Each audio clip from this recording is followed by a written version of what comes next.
Motivation is 100% dependent on what is in your head. There's no external factor that can either give you motivation or take it away. It's all up to you.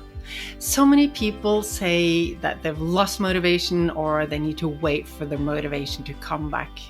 If you're waiting for your motivation, you might end up waiting for the rest of your life. And if you don't start using the tools now to build motivation, you might find yourself being stuck exactly where you are now, not being able to manifest your dreams, reach your goals, and live the life you want to live. And in the end, the feeling of motivation is what makes life worth living. Do you want to know the secret to what actually drives your motivation? It's your feelings. And do you want to know the secret to what actually creates your feelings? It's your thoughts. So that is exactly where we are going to start. I'll give you the tools to change your thoughts around so that you can build your motivation from now on and forever. How you feel determines what you do. Your feelings, your emotions determines your behavior, and your thoughts determines your feelings and your emotions. Every single second of the day, you can change your state around. That means you can change how you feel by using the 3 tools I'll give to you now. So first of all, you need to be aware of where your focus is. What are you actually focusing on? That means what are you noticing? Which story are you telling yourself? Are you trying to do something and your focus is on how hard it is, how tired you are, how little time there is, how much there is to do? Where is your focus? Do you focus on that everyone else has gotten so much further than you? You should have been further ahead. Do you focus on your skills? Do you focus on the skills you don't have that you wished you had? What are you focusing on? Because what you focus on determines how you feel. Just think about this. When you focus on your shortcomings, how much further you have to go before you reach that goal, what does that do to you? It brings out a feeling of hopelessness, right? It just drains your energy. Often people look at, when you sit down to do some work, what people often see in their head is that amount of work is just piling up, growing bigger. And this is the movie they're running in their head. A big pile of work. It might be like a huge, dark, black mountain. What happens on the inside when you focus on the amount of work, when you see a picture of the amount of work being like a big black mountain? What happens on the inside? Do you feel like, oh, that's a big black mountain, I'm just going to run towards it because it's so enjoyable? Or do you think your brain goes, ooh, I don't like that, let me move away from it? Well, it's the latter, of course. Whatever you focus on, whatever movie you run in your head, whatever picture you have in your head determines how you feel. And you can use this to your advantage because your brain is always focusing on something. The key here is to be aware. What is it? What are you actually focusing on? Because what you focus on determines how you feel, and your feelings determines your behavior. You will do what you feel like doing. If you have a feeling of something being uncomfortable, scary, requiring a lot of work, something over here in the negative realm, your brain will go like, hell no, I don't want that. I'll move over here instead. And why is that? Why do you think that we're constantly moving away from all the uncomfortable stuff to the nice, comfortable stuff? Well, you need to know this about your brain. Your brain has one major priority. It's to keep you safe. And how does it do that? Your brain does that by moving you away from everything that is unsafe towards everything that is safe. Okay, that's nice. And how does the brain know what is dangerous and what is safe? Well, it doesn't really. So it has to be really general when it classifies. Everything that's uncomfortable, like just slightly uncomfortable, ends up in the dangerous bucket, in the dangerous category. Your brain doesn't really know, but if there is an uncomfortable feeling attached to it, everything ends up here because yeah, maybe it's not dangerous, but it could be. So the brain doesn't have time to analyze and learn everything. So everything which is uncomfortable just ends up in the dangerous bucket. And everything which you have attached positive emotions to, like good memories, feelings, all that nice, warm, fuzzy stuff, happy feelings, that's safe. Your brain knows that if there's a good emotion, it means safety. Uncomfortable, bad, negative emotions, what do? They start the stress response. They actually make your body create stress hormones. And why is that? Because your brain thinks it's potentially dangerous. And if there's a danger, of course, your brain has to start producing those stress chemicals in order to keep you safe. And how does your brain keep you safe again? By moving away from all that uncomfortable stuff.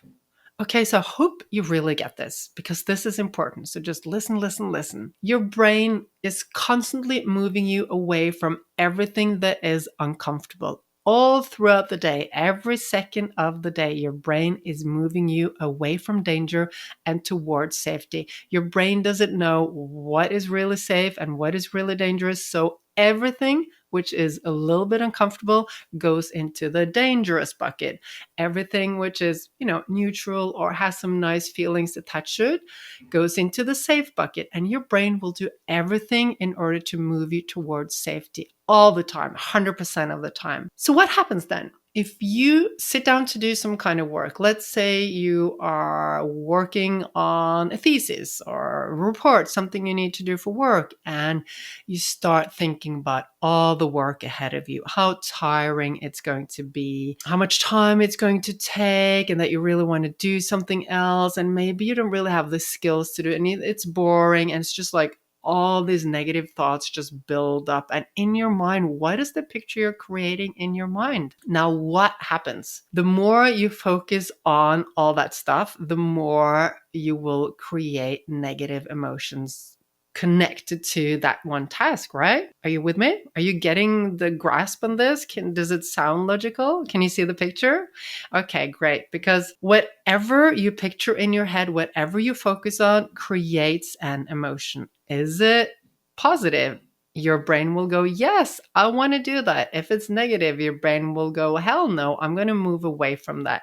So let's say you're sitting down to do that thesis or write the report, and your thoughts, you're picturing all the work, that you're tired, it will take time, someone else should do it instead of me, I don't have the skills, never going to be able to finish, I'm going to have to work during the weekend, etc., creating all those negative emotions. And what happens? Your brain goes, ooh, I don't like this is dangerous, and it will automatically come up with excuses. It will automatically distract you into doing something where it can get those nice positive emotions, like dopamine. So how often when you sit down to do something boring, do you end up scrolling on your phone instead? Or going to eat some chocolate, or just a cup of coffee, or call a friend, or check your text or email? How often do you distract yourself with those things when you should actually sit down and do a piece of work? I bet that's pretty much all of the time, because if you didn't know this, if you didn't have the tool, you would be creating those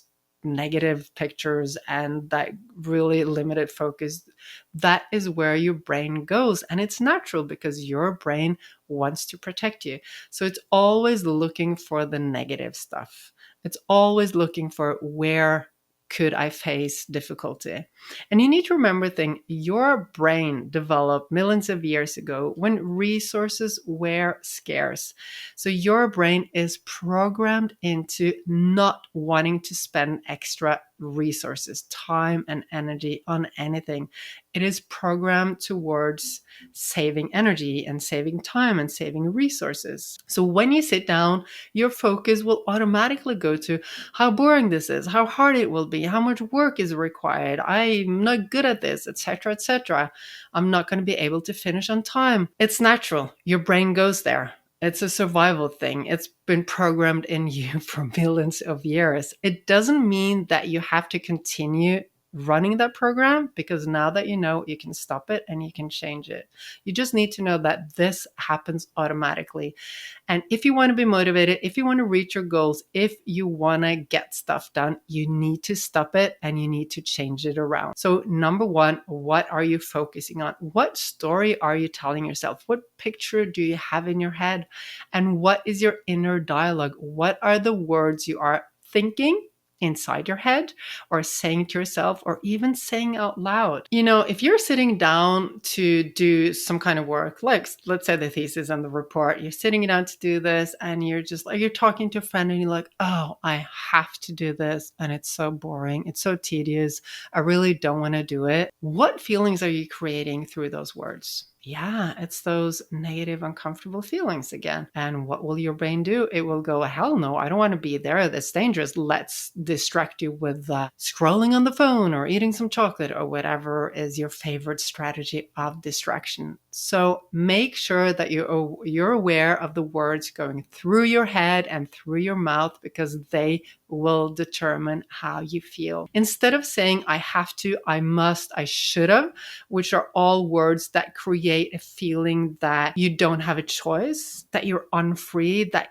there's a restriction in some kind of way. All those words, they steal your motivation. They drain your motivation. If you instead say, I want to write the thesis, I get to write the thesis, or I'll be so happy when I'm done with the thesis, those words create another feeling, right? They create more motivation instead of that draining feeling, which is sucking your motivation out, right? So make sure you are saying things which are constructive. I want to, I get to do it, I love to do it. Or it can even be if I love to do it doesn't really resonate with you and your brain goes, I don't believe that, then why don't you start by practicing the words, I am learning to love to write my thesis? Or it could be the more productive I am, the easier it will be, or the quicker I'll be done, and I love the feeling which I get when I'm done. So focus on what is real and what is true, and don't think that you can change a really negative thought into a very, very positive one, because normally the brain won't accept it. The brain will go, oh, I don't believe that, if it's too far from the truth. So focus on the process instead. I'm getting better at focusing. I'm getting better at productivity. I'm learning to like to write a thesis. I'm learning to like to focus. I'm learning to build my motivation. That's true, isn't it? So focus on what is true and what is constructive, what is really building your motivation, giving you drive, giving you energy, giving you this feeling that this is meaningful, that you actually want to do this. And you know what? You can use willpower as long as you want, trying to get to your goal. Willpower is a limited resource. Willpower will run out. Using willpower means you have to go against all those negative feelings that your brain is producing. It means you have to put it with a lot of friction. It is tiring. So learn to turn around and change your focus and your inner dialogue instead, because when you do, you can automatically create positive feelings around the stuff you want to do. And what happens when you create those positive feelings around the things you want to do? You will automatically want to do it. Because remember what I told you, your brain is constantly moving you away from the dangerous things, which is all the uncomfortable thoughts, towards the good feelings, everything that we like. And this happens unconsciously, it happens automatically. So when you become conscious of what you're focusing on and what you're saying, what you're thinking, and change it around, you will automatically drive towards doing what you're planned to do. And if your focus is really on the stuff which is pulling your motivation down, which it will be unless you're aware, and it won't be from now on, right? Because you'll be able to change it. Okay, great. So if your focus goes towards those thoughts, change it around. What can you focus on instead? You can focus on your skills. You can focus on the feeling that you'll have when you're done. You can focus on that you're lucky to even have a job. You can focus on the value you're creating for yourself or for other people, for the world. What can you focus on which actually creates a good feeling? If you want to reach your goals, if you want to be motivated, it is so necessary that you start getting into the practice of changing your focus around and changing your inner dialogue. And the third thing, your body language. What is your body communicating? If you go like, oh, I have to write this thesis, what state do you think that creates? Not a very positive one, right? It's just like it drains the energy. So why don't you sit up straight, lower your shoulders, lift your chest, breathe deeply, and smile. Doesn't that change everything? It does, doesn't it? And another funny thing about motivation, when you're like leaning back like this, your brain is switching off because it knows you're not in a hurry and don't need to go anywhere. You're staying here. A really funny thing is like when you're leaning a little bit forward, this starts to produce dopamine. Dopamine is the molecule of motivation. So just by sitting up straight, leaning a little bit forward, maybe even standing, if you have a standing desk, that's fantastic. Having a body language that is more active, like I'm going there, I want to get there, and I feel positive and motivated and strong, that will switch on those nice feelings of motivation. So now we have these 3 powerful tools that will help you change your state immediately. And in the end, we know that your state, meaning your emotions, is what drives your motivation. There's one more thing, which is maybe even more important. That is your energy level, your stress level.